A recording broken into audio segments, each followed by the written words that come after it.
আমি ভালো আছি। লাইভে চলে আসলাম। প্রায় 10টা বাজে কোর্টে যাব। বাসার চেম্বার থেকে আমি লাইভে আসলাম। ময়মনসিংহ সৈয়দ নজরুল ইসলাম ভবনে আমার চেম্বার, ময়মনসিংহ আইনজীবী সমিতির। আর বাসা আমার পাদ্রী মিশন রোড 16/1, কৃষ্টপুর আলিয়া মাদ্রাসা মোড়ের কাছেই। যারা বাসায় পরামর্শ নিতে চান তারা আগেই ফোন করে কনফার্ম করে আমার সাথে যোগাযোগ করবেন। আর যারা চেম্বারে যোগাযোগ করতে চান সেখানেও যোগাযোগ করতে পারবেন। আর আমার চেম্বার আরেকটা রয়েছে, সেটা হচ্ছে আপনারা জানেন যে ঈশ্বরগঞ্জ চৌকি আদালত, যেটা নান্দাইল ঈশ্বরগঞ্জ গরিপুর থানা নিয়ে গঠিত।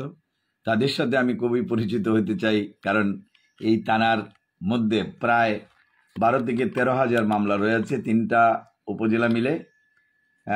আমার ধারণা আর কি কম বেশি হতে পারে, একরিট জানা নেই।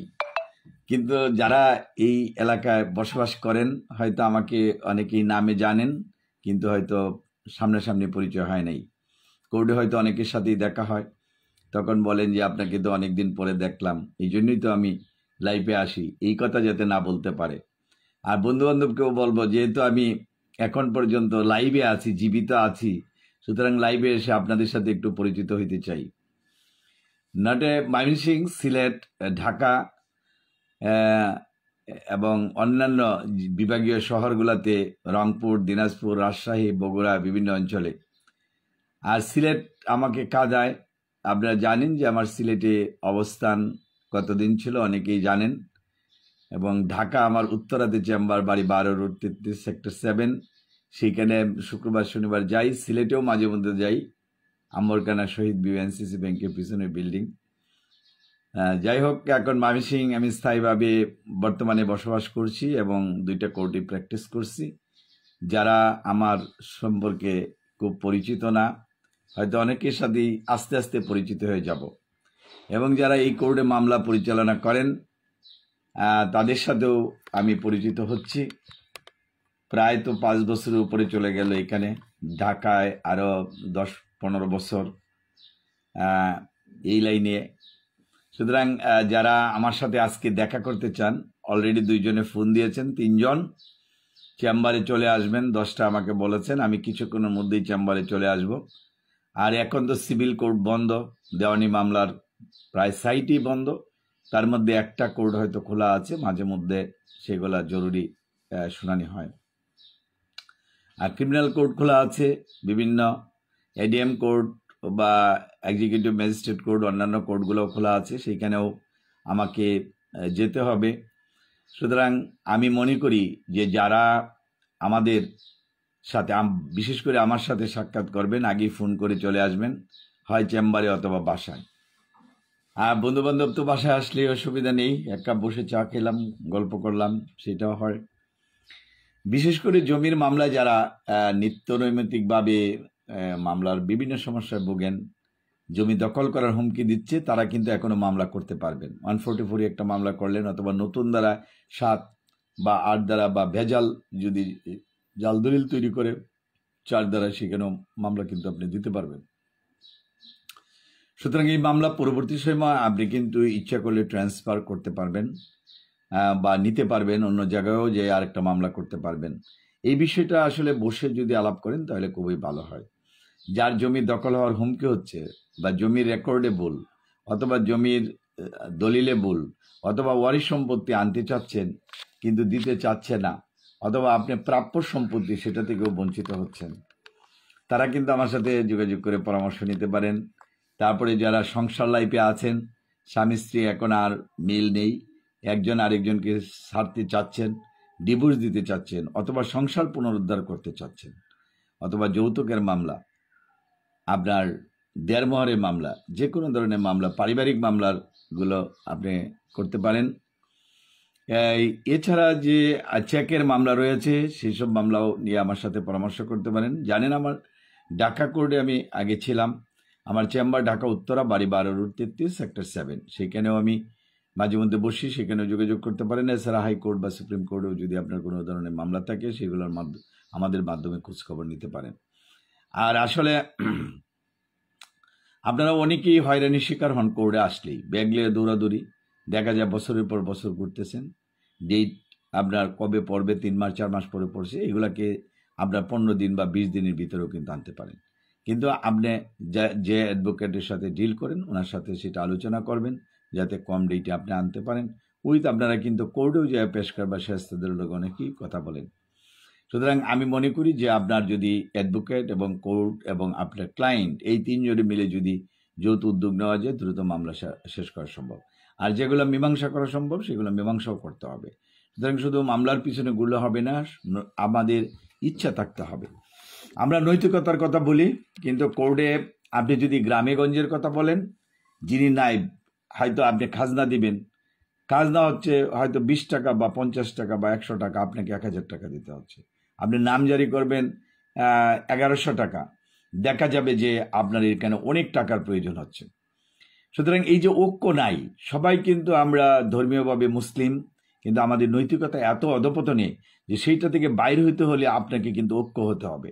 আপনি যদি ঐক্য না থাকেন, আপনার নায়েব বলেন এবং আপনার যারা সিলিন্ডারের খাজনা ওটায় তহসিলদার বলি, কিন্তু এখন তারা এগুলোর সাথে জড়িত।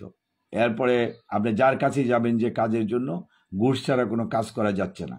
আগের সরকার বলেন, তার আগের সরকার, তার আগের সরকার, তার আগের সরকার, বর্তমান সরকার, কিন্তু এগুলো তো কমে নাই।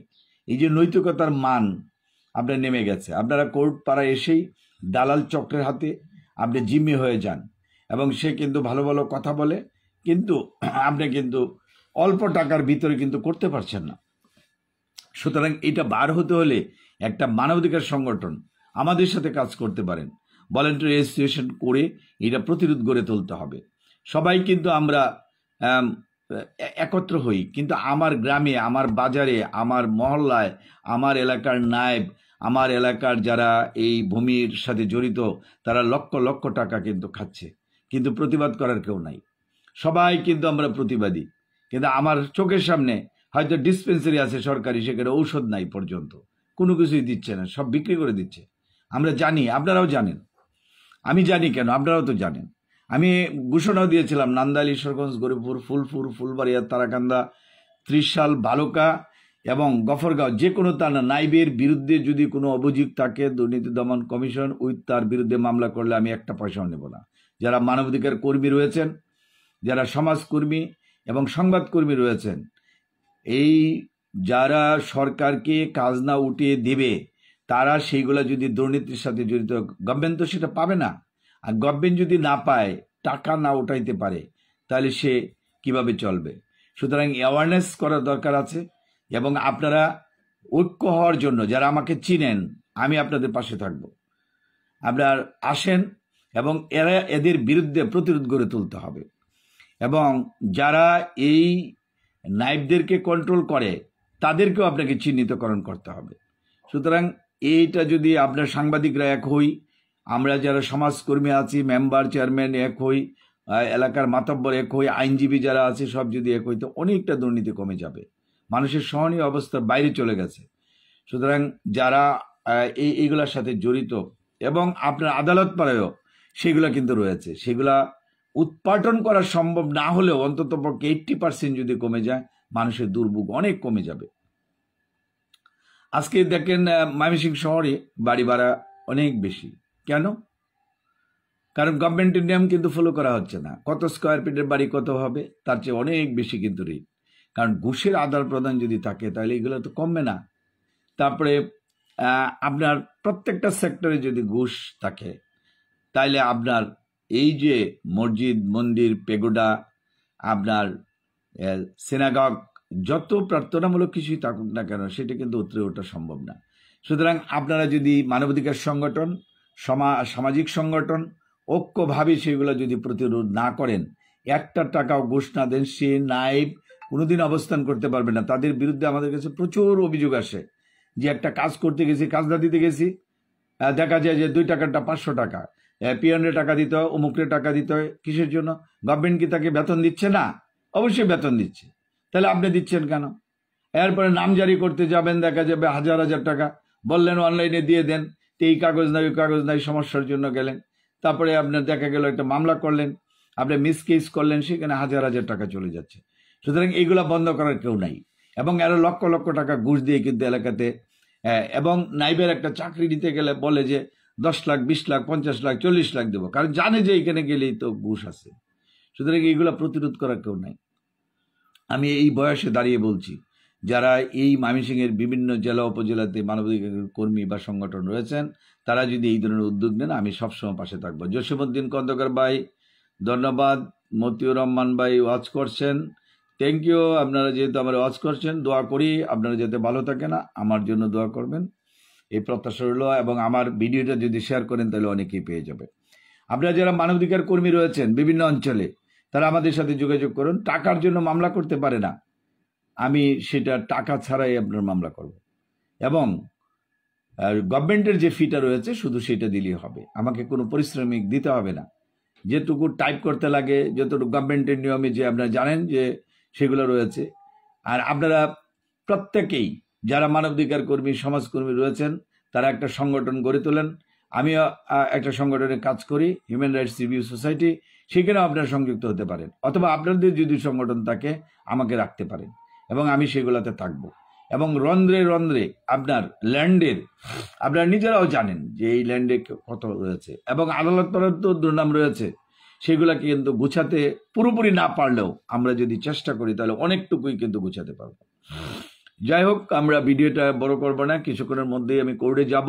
যারা যোগাযোগ করবেন আমার সাথে, আপনার সৈয়দ নজরুল ইসলাম ভবন, ময়মনসিংহ জেলা আইনজীবী সমিতি, আর তো ঈশ্বরগঞ্জ বলছি, চৌকি আদালতে বসি আমি। চৌকি আদালতের বিষয়টা হচ্ছে যে এখন বন্ধ, যেহেতু এখানে সিভিল মামলায় শুধু পরিচালিত হয়, আর Mymensingh civil criminal civil part অনেকটাই বন্ধ, প্রায় বন্ধই বলা যায়। হয়তো একটা কোর্ট খোলা আছে আর অন্যান্য ক্রিমিনাল কোর্ট আছে।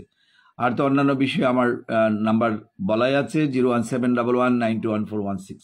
যারা আমার এই ভিডিও দেখছেন তাদের জন্য দোয়া করি, আমার জন্য দোয়া করবেন। কখন কখন জীবিত আছি, কখন মারা যাই ঠিক নাই। এই জন্য এই প্রত্যাশা রেখে আজকের ভিডিও এখানে শেষ করছি। Thank you.